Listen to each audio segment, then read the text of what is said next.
अस्सलाम वालेकुम। उम्मीद करता हूँ कि तमाम दोस्त खैरियत से होंगे। तो आज हमारा जो टॉपिक है बायोडाटा शीट, हम ISSB में बायोडाटा फार्म को कैसे फिल करते हैं और किस टाइप का होना चाहिए उसके बारे में थोड़ा हम ओवरव्यू देना चाहते हैं। तो पहले हम ये कहेंगे कि जिस दिन आप जाएंगे अराइवल डे में, उसी दिन आपके बायोडाटा फार्म भी आपसे फिल कराए जाएंगे।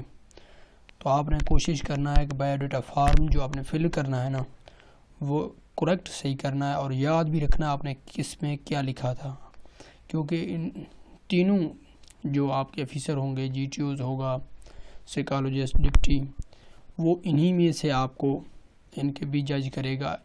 पहला आप बात यह है कि आप ISSB अगर करना चाहते हैं, मुकम्मल करना चाहते हैं, तो आप अपना बायोडाटा फार्म सही फिल करें, जो आप हैं वही फिल करें। सबसे पहले आप हाइट लिखेंगे, वेट लिखेंगे, आइडेंटिटी मार्क, जिस तरह आप कोई फेस पर कोई निशान वगैरह, बैच लिखेंगे, ID लिखेंगे, आइडेंटिटी। बैच का मतलब वो इस तरह दे देंगे NGSA, इस तरह के कोई इंग्लिश के वर्ड होंगे। आइडेंटिटी आपका चेस्ट नंबर होगा।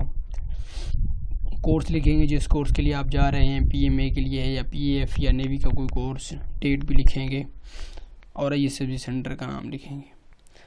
इसके बाद आपने नेम लिखना है। कोई भी चीज़ लिखना है तो आप सही लिखें, कोशिश करें कि उसकी कटिंग बिल्कुल ना करें। कटिंग से आपसे वो काफ़ी क्वेश्चन कर सकता है।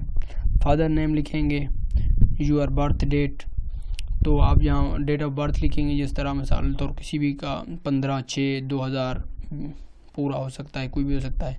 फिर आप जो एज लिखेंगे ना, वो ईयर्स में लिखेंगे। फ़र्क करेंगे आपका 20 साल 2 मंथ 3 डेज, इस तरह का एज बनेगा।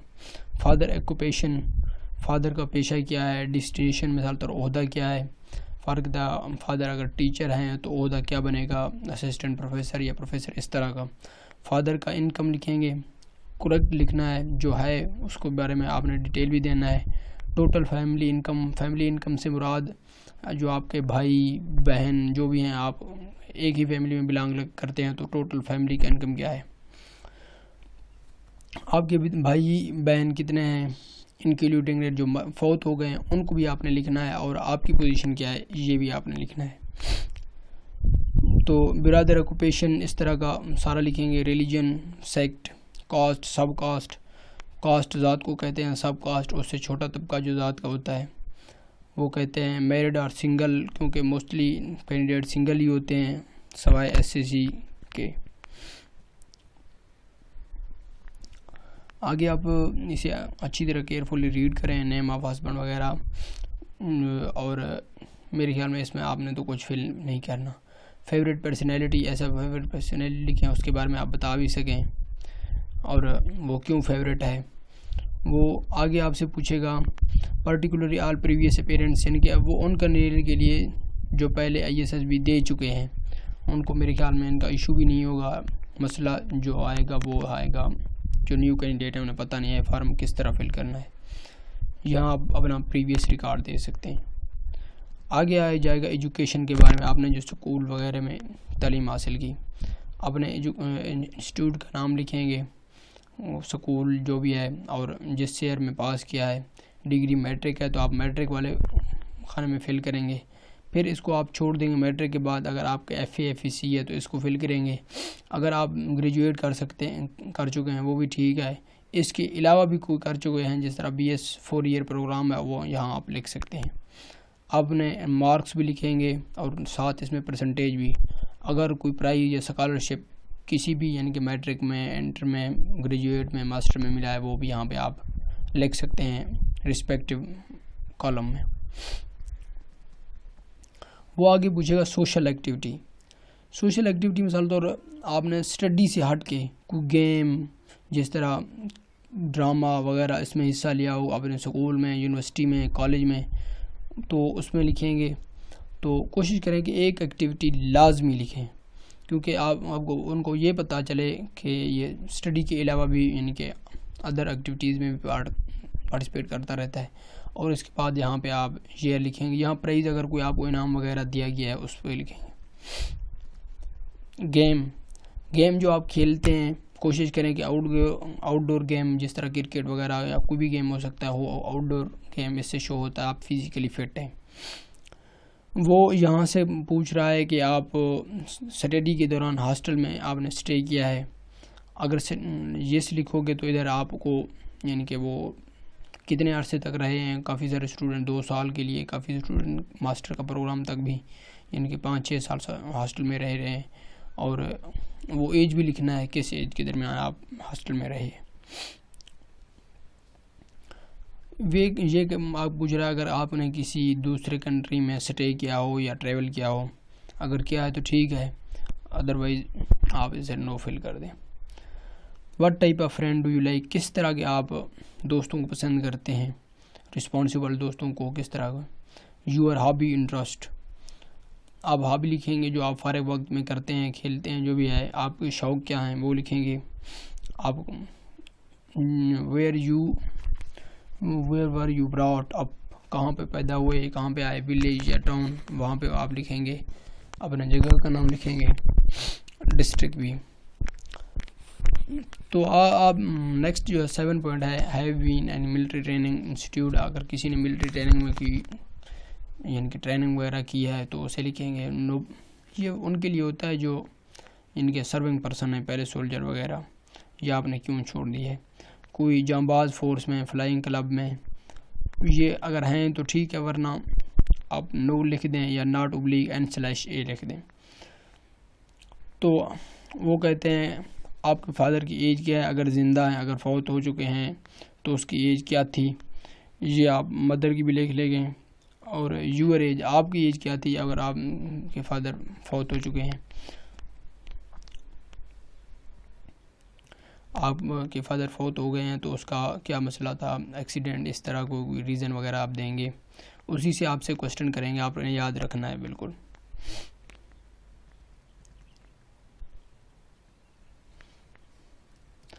यहाँ पे आप देखो ना, वर्ड सर्जिकल ऑपरेशन है अंडरगो, आपका कोई ऑपरेशन, फिर यह है कहेगा कि कोई बीमारी वगैरह, एक्सीडेंट, आपने इस सब में n/a डाल देना है, क्योंकि आप अगर इसे फिल करेंगे तो आपका मसला बना देंगे।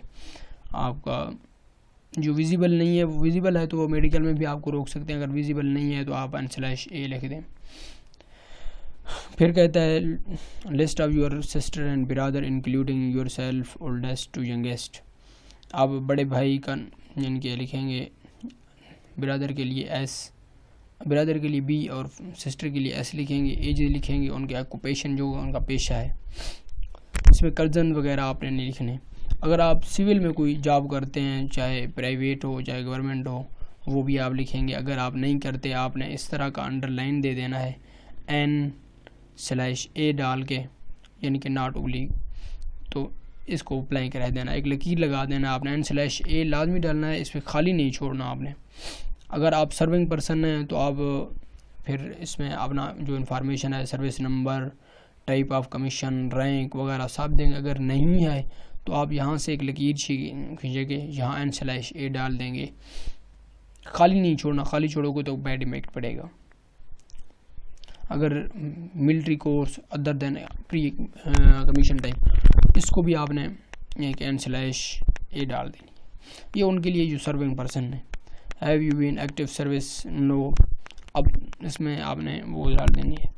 What career intended adopt if not selected, अगर आप सिलेक्ट नहीं होते, इस दफ़ा फ़र्क है, वो कह रहा है, ये नहीं कह रहा इस दफ़ा, वो कह रहा है अगर आप सिलेक्ट नहीं होते, इसका मतलब आर्मी में सिलेक्ट नहीं होते तो आप क्या करेंगे। तो काफ़ी सारे बच्चे ये कहते हैं कि वो कहते हैं कि ट्राई अगेन, वो आपको बात है ठीक है, लेकिन वो यही कह रहा है कि आप अगर सिलेक्ट नहीं होते, इस बार की नहीं, मतलब टोटली पूछ रहा है, फिर आपकी सोच देखता है कि आप क्या करेंगे। स्टडी तो वैसे हर कोई करता है आगे, लेकिन आप देखोगे आप कोई अच्छी जॉब बता देना, फ़र्क हम CSS करेंगे सर जी, हम एबल हैं कमीशन के, सिविल सर्विस कमीशन में चले जाएंगे, इस तरह का आपने वो देना है। और उसका रीज़न भी देना है, वाई, क्यों। वहाँ आपको ये बोलते भी हैं, जवाहर हाल में वो कह भी देते हैं, बेटा हम जो पूछ रहे हैं कि अगर आप सिलेक्ट नहीं होते तो आप, कई बच्चे लिख देते हैं अपेयर नेक्स्ट कोर्स। इसका मतलब ये नहीं होता कि नेक्स्ट कोर्स में आप अपेयर होंगे, वो ये नहीं पूछ रहा इस कोर्स में, वो पूछ रहा है कि आप अगर सिलेक्ट नहीं हुए तो क्या करेंगे, यानी कि आर्मी में नहीं होते, इसके बाद क्या आपका प्लान है। अगर दूसरी बात वो आता है describe the most of unforgettable incident in your life. आप अपना इंसिडेंट लिखें जो आप भूल नहीं सकते। कोशिश करें कि ऐसा इंसिडेंट लिखें जिसमें एक्सीडेंट या इस तरह का जिक्र ना हो। अच्छा इंसिडेंट लिखें जिससे रियल हो, ऐसे झूठ भी नहीं बोलना, रियल हो जिसने आपकी ज़िंदगी पे काफ़ी असर को क्या हो। अगर इंसिडेंट ऐसा भी है जिससे आपके वालिदैन या किसी की फौतगी हो जाती है तो फिर वो भी ठीक है, लेकिन कोशिश करें कि अच्छा इंसिडेंट से लिखें, आम इंसिडेंट से ना लिखें, रीज़नेबल हो, उन्हें भी पता लगे इन्होंने जो इंसिडेंट से लिखा है वो अच्छा लिखा है। फिर आप यहाँ सिग्नेचर करेंगे, अपना परमानेंट एड्रेस, रूल नंबर, अपना फ़ोन नंबर लिख देंगे। तो फिर आप आगे आइए 2 फार्म। ऊपर वाला फार्म आपके सही के पास जाएगा, फिर आएगा फार्म ए, फार्म बी। ये जो फार्म है, फार्म ए और फार्म बी, ये सेम है क्योंकि 2 डिफरेंट ऑफिसर के पास जा रहे हैं। इनमें इसी तरह का डेटा देना होता है। अब देखो ना, उसने बैच नंबर पूछ लिया, चेस्ट नंबर, नेम, एज जो आपने फिल कर दिया है, रिलीजन, सेक्ट, मैरिड और सिंगल, परमानेंट एड्रेस, ये इजीली है, आप इसे देखते जाएं।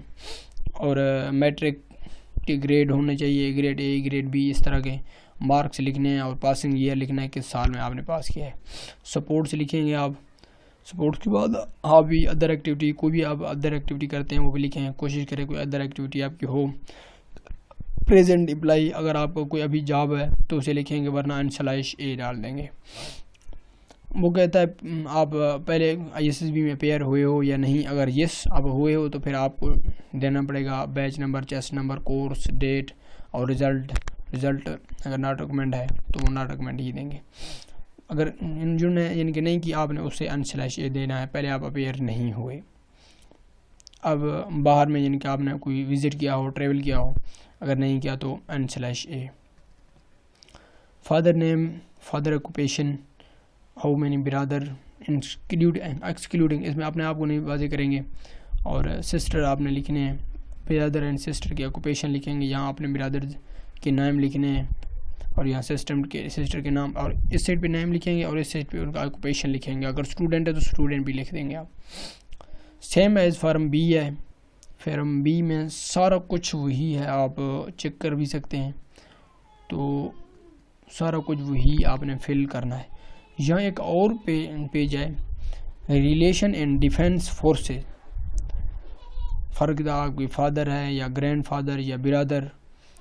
अगर कोई बंदा जिसने सर्व किया है आर्मी में, चाहे रिटायर हो गए हैं या सर्विस, हाजिर सर्विस हैं, उसके लिखेंगे। पहले क्या करेंगे, यहाँ सामने रैंक लिखेंगे, फिर नाम लिखेंगे, यहाँ सर्विंग एड्रेस जिस जगह पे सर्व कर रहा है उसका देखो ना रैंक आप इस तरह लिखेंगे।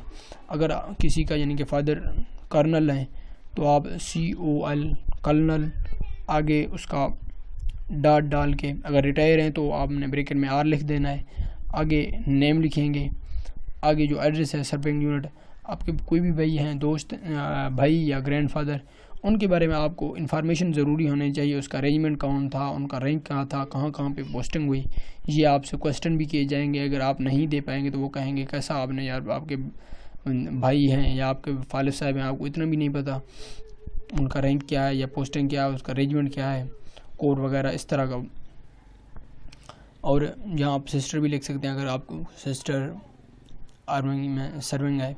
रियल अंकल, जो चचा हैं, असल चचा, ये ना हो वो कज़न्स वगैरह को चचा बना लें। ब्रदर इन लॉ, जो आपके सेटअप ब्रदर हैं, यानी कि आपके माँ की तरफ से, यानी कि आपके बाप की तरफ से भाई हैं, आप वाले साहब ने 2 शादियाँ किया, वो भी लिखने हैं, कज़न्स। फिर जो आपको पूछा गया है वही आपने बताना है। इसे आप ISSB फार्म को अच्छी तरह फिल करेंगे।